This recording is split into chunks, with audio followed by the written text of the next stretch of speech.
I'd like to introduce Dr. Jackie Gillespie. For those of you who don't know, I'm sure you all do. But Jackie has asked to do the visibility wall today to really inform us about, I suppose, the course that she attended and has took part in with the North East Leadership Academy. So Jackie will tell us all about it, and we've just been talking about, obviously she can beat the drum because there is still places available for people to go on, and there's different levels of skill mix that people might wish to attend. So Jackie's going to tell us about our project and also about all the improvements that she's going to make following attending the programme. I just thought I'd throw that in there, Jackie. So over to you. Thank you. The first thing I'd like to talk about is just to bring everybody up to date with how the Care Homes project has gone, because as part of my clinical fellowship in Neela, we had to do an improvement project, and because I was doing this anyway, I thought this would be a good thing to do. As you know, it was part of our Pathfinder bid to get some work done for the care homes, and I haven't really had an opportunity to tell people how that's gone. People know bits and pieces, but I just thought I'd bring it all together to a wider audience. When I was part of Wearside Commissioning Group, Ian and I were very keen to do some sort of work with the care homes, and we'd spoken about the CHUMS project, which is the Care Homes Use of Medicine study, but we never really quite got it off the ground. But when we came together as the CCG and we had our Pathfinder, I was really enthusiastic about getting this project off the ground.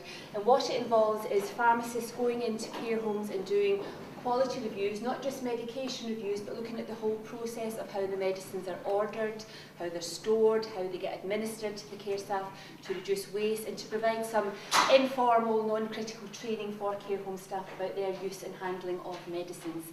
So we were fortunate to secure funding for this of £65,000. I had a lot of help from Marie Tompkins in Medicines Management. She sort of oversaw the project for me and contract managed the providers and things. So having secured the £65,000, we advertised it as widely as possible amongst providers that we knew, community pharmacists, and ideally what we wanted were pharmacists who were already working within Sunderland in whatever capacity that was, so that they had local knowledge and could build up relationships with the care homes and also with the practices. Myself and Alan Bell, we mapped out we gathered in numbers of residents who were in care homes, mapped out where the care homes were in relation to the localities, what numbers were in each care homes, because we wanted to start with the homes with the biggest numbers so that we could hit as many practices as possible and get them engaged in this work. We had interest from IntraHealth. We also had city hospitals. Kath and I kept chatting to community pharmacists when we went to the LPC, who assured us, yes, this is definitely work that we want to get interested in. Unfortunately, we didn't get the response, or as many responses as we would have liked from pharmacists. And I guess we had priced it quite well, and we were told that locum rates for pharmacists are about £25 an hour, and we offered £32 an hour. And that was to encourage community pharmacists to get involved in the project, allow them to employ a locum but still make some degree of profit. But I guess what we didn't realise was, particularly for the independent community pharmacists, is that is their business and livelihood, and we were asking them to hand over this business to a locum to free them up to do other work. And I guess they just thought, well, this is my business, and they didn't want to take that time out from it. So we really ended up with two main providers, IntraHealth and City Hospitals, and City Hospitals said, yes, we're very keen, we're very interested, but we can't do any work till July. And then when it came to July, they were distracted with other things, so we ended up with IntraHealth doing, and IntraHealth have been great because they're very used to doing this sort of work in other areas. They've done it in Sun West for a number of years, and they've been very good, but unfortunately they just haven't been able to provide us with the numbers and the hours that we would have liked to cover the whole city. We also have had some initial problems because the pharmacists doing it are not always the same pharmacists that the practices are used to dealing with for the medicines management. So it's been a few hiccups with, phone calls and emails to me, who's this pharmacist? They've turned up, they've said they want access to patient records, etc. But with Marie's help, we have ironed that out, and that did get easier as time went on. Another problem we had was sometimes the care homes cancelled at short notice, so the pharmacist would have been in the practice, looked through the patient's notes, made all their notes to take out to the care homes, and then they would have arranged a date and a time to go, maybe phone in the day before to be told, I'm sorry, it's not convenient anymore. And sometimes that was because there was staff shortages. But there was one home that actually cancelled twice, and we just became a bit suspicious, and we thought, I wonder if they're worried that because of CQC that there's going to be safeguarding issues and just other things that the pharmacists might pick up on. So we decided that if a care home did cancel on 2 occasions, to let us know so that we could find out if there were any issues. And actually once we decided that, it didn't happen again, but I think it was a good idea to have in our heads just to find out why they would do that. So where we got to.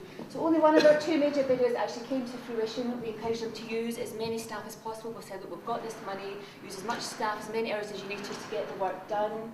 The problem is Intrahealth didn't dedicate any pharmacist full-time to this. They're all doing various other bits of money, you know, doing the practice work, doing INR clinics, working in pharmacies. Latterly, we have had another provider from South Shields come along. I never remember if it's Oaklands or Oakfields. This is a pharmacist who works in partnership with a GP in South Shields, and they've been doing care home work there for quite a while. And he's actually employed a second pharmacist just to do care home work on a full-time basis. But they've just started coming into Sunderland more recently to do that. But that's the sort of thing I would like to see a bit wider spread so that we can get this work done across the city. So although the numbers have been smaller than we have anticipated, in terms of what we've actually done, the impact that it's had has been great. What you've got to remember is that in Sun West, in the old PBC, there were 3 different contracts for medicines management, and what Sun West did was they took some of their money and they topped it up with half of their incentive scheme to allow them to do this care home work. So they've been doing it for a number of years. So the money, the £65,000, didn't cover Sun West old practices. I think there's 8 of them. Intrahealth were mainly focused in the north and Washington, and only Oakfields has just started touching on the sort of west and the east of the city. So if you look at Intrahealth have only been doing 2 out of the 5 localities to have done what they've achieved in that time. If you sort of multiply that up, if we got that citywide, it just lets you know what the impact would be. Now the information, I've changed this because I did present this at NAILA to my clinical fellowship group in mid-January, and I've updated it for the most recent information, which is only to the end of January. So they've done 160 reviews, have been fully completed. They have done 503 interventions from those reviews. That's like stopping and starting medications, seeing if there's any monitoring like blood pressure, bloods, ECGs have to be done. There have been 27 significant interventions, which is where there is significant, or the potential for significant patient harm or possibly admission to hospital. The savings to date have been just under £40,000, and when I presented it in mid-January, we'd only spent about £15,000 of that £65,000. So you can see that if we can get this across the city, as well as improving quality and safety, reducing waste, improving cost effectiveness, as well as the financial savings, it will have a huge impact. So the benefits of it are obviously to improve the quality of prescribing and the care for patients, to reduce waste in all different steps in the system, the building of relationships between the homes, the pharmacists and the practices, and it encourages further work in practice just to think, oh, for picking up all these interventions in this population, what's going on with other patients that we have in our practices. We have put this in our commissioning intentions, and we are planning to run a procurement for a 3-year contract to cover all of Sunderland.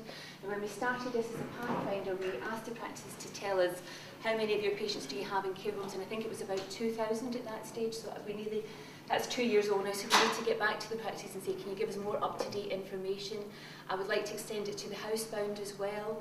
I've recently found out that Sun West also did discharge follow-ups with the patients in care homes. When they came out of hospital, they would go and visit them within a week, I think it was, to see what changes they've made, and I think that's something that we could definitely roll into this contract as well.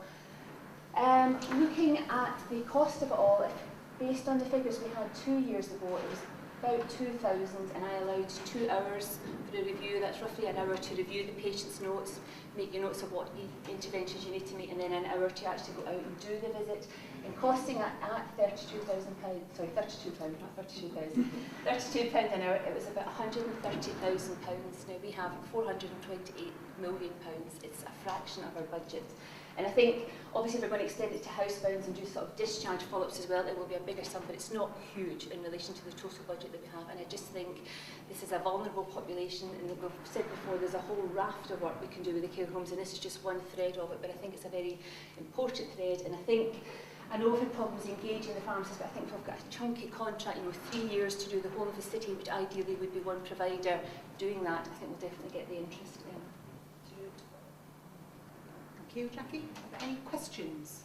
Can I just ask, they're going to look at the food supplements as well, because that's one of the concerns we were having in Washington, was that a lot of the nursing homes which had chefs on board were still asking for 46, etc., to boost their patients' calorie intake when logically Yes. the chef can actually boost their calorie intake. Is that something the pharmacists we're going to look We at? certainly can. Anything that's prescribed, you know, And the appliances, all dressings as dressings, well. all sorts of things like that. And I Yeah. mean, I've just come. There was one patient. The very first review that I had done in my practice was going to save something like £5,300. I mean, and I had I had about 6 reviews last week that Oakfields had done, and it's just simple things like the patients aren't using paracetamol, but these homes are still up. They've got this mentality of constantly asking for stuff. Somebody who's, you know, on 3 different laxatives, having loose stools all the time, you think, well, why are you asking for all this stuff? It's just getting that all across that by and say, if they don't need it or they're not using it, please stop asking for it. And you must have cupboards and cupboards of stuff. I mean, I've seen things, I don't know, like Gaviscon had just been asked for, and at the end of the month it all just gets binned. Whether they've used part of it, none of it, it's all got dates on it, it's not out of date, but they just have this mentality. There must be such waste in this few thousand number of patients. I mean, Jackie, what you seem to have demonstrated is that this is actually cost effective. You know, the actual savings of actually doing this sort of More than pays for improving the itself. efficiency of Yeah. prescribing is actually going to fund the cost of that. Absolutely, scheme. yeah. I mean, the original thing I think was done in Oxford and 2 other locations, and all of them generate more savings than actually cost to run the system. And it's not about saving money, it's all about quality and safety for the patients primarily, and any financial savings are And then you're addressing an the added waste bonus. again at the same time. Yeah. So, Is that savings for the practice, for your prescribing budget? Yes. And I think this population, because they do bounce in and out of hospital, it's never-ending work. You know, they pass away, new residents come in, so it's not just doing it for a year or 2. This is just a constant work. It's this ever-changing population. So on that basis, it sounds as if the sort of £32 an hour wasn't attracting enough interest. Now that we've actually demonstrated that this actually is cost effective, and you know the savings are going to outweigh the investment by a long way, do we need to raise the bar a bit in terms of the £32 an hour if there wasn't enough interest in this one? I don't think they do. I think There's giving them a nothing longer contract and saying this is a contract for the whole of Sunderland for 3 years. Particularly as we're having a change of provider for the practice support, I think there's going to be So the a feel is just out there's there. enough interest still. So. Yeah. The other thing that's actually happening as well is because there are new schools of pharmacy coming on board. If you'd asked about 10 years ago, there was 16 schools of pharmacy. Now there isn't the restrictions, so as long as you get approval from the General Pharmaceutical Council and get your degree approved, you can actually generate new pharmacists, and there is close to 30 schools of pharmacy now. So there is actually going to come a point where we've got too many pharmacists. In some areas, it's actually pushing the locum rate down a little bit. And the other thing is it's started to do is perhaps create a little bit of a differential between the better pharmacists and those who are perhaps a little bit less good. So at the level we're talking at, we should be able to get some good quality pharmacists in the current marketplace. I mean, again, it's what we've been talking about for a number of years. We need to move pharmacists away from just putting pills in bottles to actually using their skills. You know. Yes, but that's what they tell us they want. They don't want to be stuck behind your dispensary counters doing. But on the other hand, if you're running a business, it's difficult to get them out, Yes, isn't it? yeah. To actually do it. So if there's more pharmacists around, it's going to be a little bit easier for us. And again, sorry. What have you learned from the interaction between hospital admission or prevention of admission and proactive medication management? I haven't got hard numbers because this 27 of the significant intervention, they're just ones which potentially could have resulted in significant harm to the patients or possibly an admission to hospital. And it's because an admission is so multifactorial, it's very difficult to prove that it's just purely medication problems that leads to that error. But you know, national data tells us something like 12% of admissions have medicines at their. Because there's been a big push nationally around patient safety and prevention of harm programmes across hospitals, but I'm not aware of how we would use a programme of care about prevention of harm in a care home environment. And it would be really good to begin to try to articulate what we think that might be. Yeah. The standards, there's regional standards, but that's not the same thing, is it? No. But let's say this is just one thread of, I keep seeing looking at your face and Ailsa, because I know there's lots of things that we're aware of that need to be done and all sort of come together, and there's little bits being done, but it's just bringing it all together because there is so much work we could do with this population and hopefully reduce their demand, the sort of bouncing in and out of hospital and 30-day readmissions, things like that.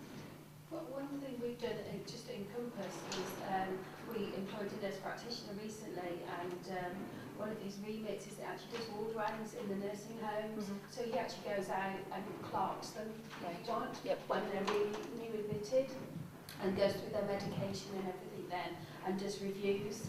And for example, one gentleman came out with a catheter in, and that catheter would still be in, he didn't even know he was in there, and he's had his catheter removed and is fine, so we've saved that, and that's worked very well as well, because there is a link. So the staff at the nursing homes know that if they have a problem, they go to one person, and with big practice with lots of GPs, you know, a lot, and that works very well as well. I know that's something I had a look at in Cope's, and we discussed that, you know, possibly linking practices to specific homes or employed nurse practitioners to do it. So we used to have a nurse practitioner in my practice for the over 75s who, you know, would, when they come out of hospital, would go home, say, you're on this medication, this is what it's for, this is how you take it, this is why you take it, things like that. But I think that's another area that we could say. Any final questions? No? Okay, Jackie, move on. The eagle-eyed. Neela, this is what my second talks about, the North East Leadership Academy, and my experiences of it. I was press-ganged by this lady here many months ago, nudged into submission to go on a clinical fellowship programme. Now, I wasn't aware of Neela. I know we have leaders and we have, you know, prominent people in the NHS, but to me they just seem to sort of morph into this role, and I wasn't aware of certainly any sort of formal training to sort of make you a leader, make you think about being a leader, what leadership feels like. So this, I mean, I went on the clinical fellowship programme. Neela offers a whole variety of programmes for clinicians, managers, you know, admin, nursing staff, and they're not all intensive, they're all of different duration, but you know, they offer so much, and it was a real eye-opener to me to realise there was an actual organisation, you know, locally in the North East helping us to, you know, get where we need to be with all these changes that are happening in the NHS. So I've been on I finished the programme in January, having been on it for a year, and myself and Ian Pattison were on the same programme. What I didn't realise was Ian wasn't going to be going to all the things, and I did. I was on my own quite a lot, which was a bit daunting. The first session we had was at the Durham Centre, and although they called it the Assessment Centre, we didn't actually realise we were being assessed. And what happened to us at our first visit, they split us into 3 groups, and they had each group arriving on a different day, and you get to introduce yourself to everybody that's there, and they say, here is a problem, and our problem was we had a pot of money, and we had to decide how could we best spend this pot of money for our local population. So we sat in a circle of 6, and there were 3 of them round the room, and they were all making notes on us, and they still didn't down on us. We were being assessed, we were just having this chat and fed back what we were going to do with this £2 million whatever.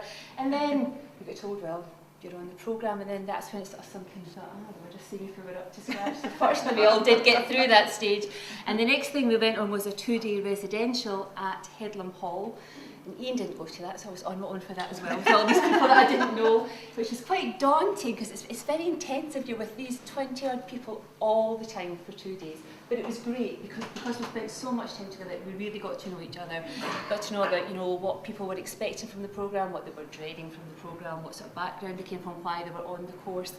And largely, I think out of the 20, about a third were from primary care, the majority are secondary care. And my only one of my few criticisms of the course is it is very secondary care focused. But they are I mean, the people they get to speak to are just fantastic. They get sort of regional people, they get people nationally, very high up in the NHS, working at a very, very high level. They're all excellent speakers, and it is, I found it quite inspiring to be on something like this. I did have my doubts, but I stuck with it. I did it. I've had people like Jim Easton, who was involved at a very high strategic level. He's gone off at a tangent now. We had a trip down to London, which was all visiting Westminster and seeing how health policy is created and how things get on the bills. We met with a Conservative MP who gave us a guided tour around bits of Westminster that you normally don't get to. We sat in with select committees, which are absolutely fascinating, because I know you hear about them in the news, but you don't actually realise what goes on in these and how rigorous and focused they are. I think there were about 4 different groups on the day that we went in, amazing rooms, all fantastic wood panelling and things, and they're sort of cross-party groups. And I sat in with the Justice Committee, which was looking at the Freedom of Information Act and how it had affected central and local government.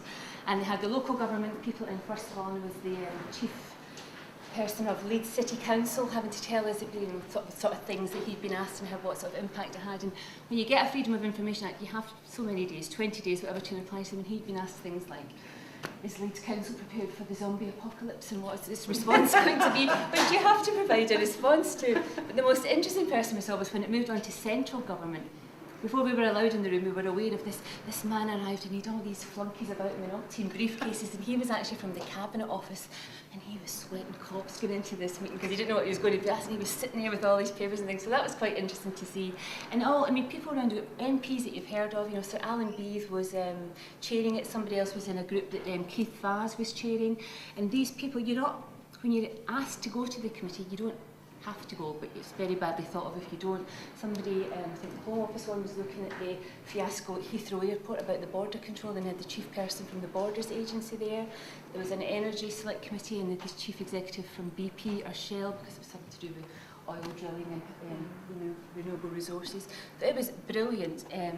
We also went to the King's Fund, and if you ever do go on the NELA course, and there's a little lady called Pat Oakley speaking, don't miss her because she is amazing. She just knows so much, and she told us all about the Dilnot report months before it hit the news about what was going to happen with the care of the elderly and the cost of it all. We met Sir Bruce Keogh as well. I know a lot more about him now than I did then. And that was interesting because he seemed to be asking us more than we were asking him about the health and social care bill. The other thing that they do in is you go on a European trip, and we went to Sweden. We went to a hospital in a place called Jönköping, which is about an hour and a half from Gothenburg. And the reason we went there is in Sweden, everybody has 2 jobs. They have their normal job and they have a job to improve. Whatever you are, whether you're a lollipop lady, a hospital chief executive, you have to suggest improvements as part of your annual appraisal. Everybody has to suggest them. They may not be taken up, but you must come up with ideas to improve it. And it was just a totally different way of thinking, especially in a hospital environment. So we went to this hospital. I saw 3 patients in this huge hospital. I mean, about the size of City Hospital. I'm just like, where are the patients? Where are the patients? And everything just flowed. It was amazing. They have the basement of this hospital is where everything gets moved about, and then it all goes up, lifts straight up to the floor that it's needed. So the corridors are all free.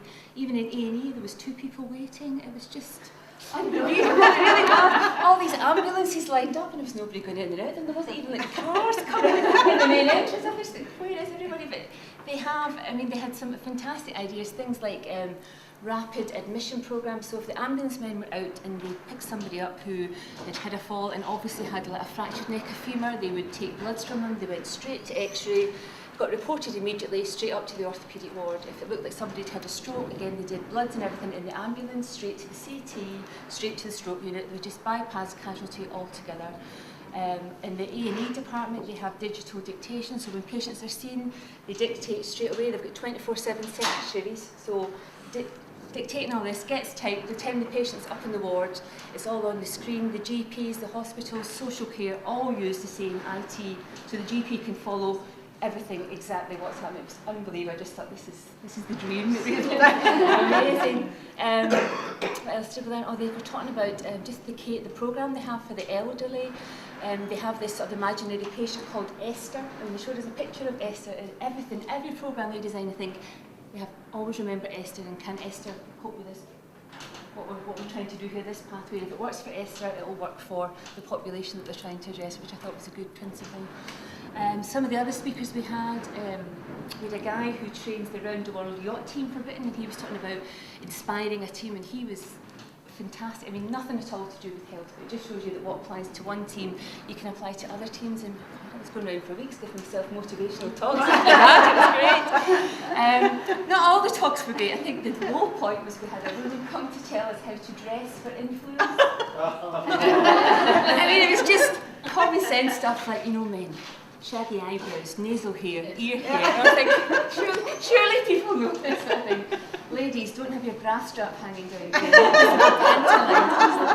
was a bit of a low point. That was when they didn't learn anything there. Most of the time we did. When we had our last session in January, we all had to present our improvement projects, so we had to sort of talk around that, and it was great just to find out what everybody had done. And we've all, I mean, we have a network now. I mean, Mike Bramble, our secondary care physician, we got him because of people that I knew on the programme. In fact, I think 3 or even 4 of our candidates for the secondary care physician were all through links that I had made doing the clinical fellowship and asking them, who do you think would be a good candidate, because we had to get it from outside of the sort of 10-year area, and all the candidates we had for that were fantastic, they were really great.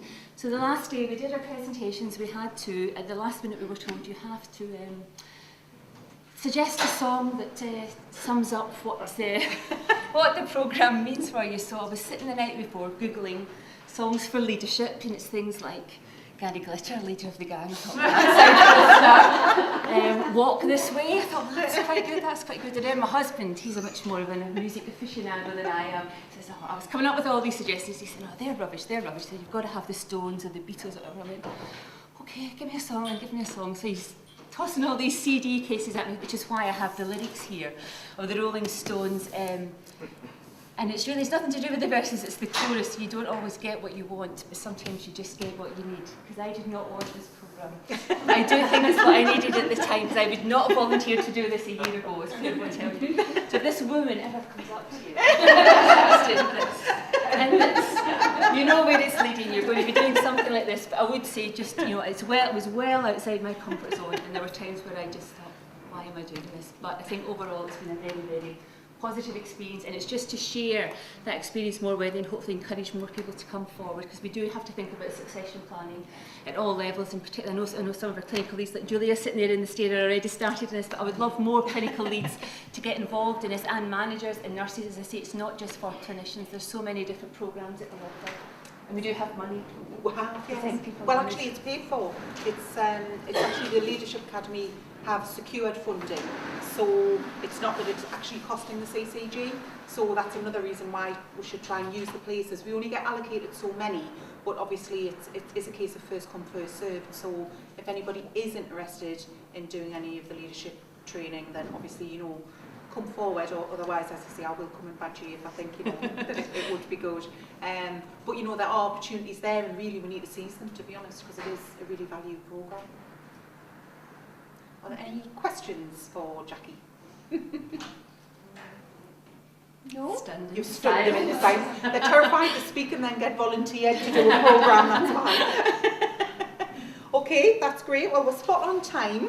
So I was going to say, with the sun, I know everybody's probably wilting. Yeah. One of the things, obviously, I just wanted to say was what I picked up, and I'm delighted about, is Jackie didn't want to have all these extra bits of information around our poster, but I think it's really important, because what I think we have done is obviously the information and the project that Jackie and the team have been working on just shows the links really with the plan on the page, and you've all been in the sessions, but obviously one of our big issues around prescribing, so reducing the costs. Obviously you can see the links there, and I'm thinking of the care homes work, but obviously huge links and massive impact there as well. So I think that's really valuable, that we just sort of see how everything links back, and that's really the purpose of the improvement walls and what we want to share. So bear that in mind, I suppose, because I'm going to be looking at people to come and present further visibility walls, and obviously we want to make that link, as Jackie just has. So I just want to thank Jackie very much, and just say that it was a really informative talk, and obviously anybody who is interested in the Leadership Academy and wanting to do any of the programmes, feel free to come and have a separate chat with me to promote the work. So thank you very much, Jackie.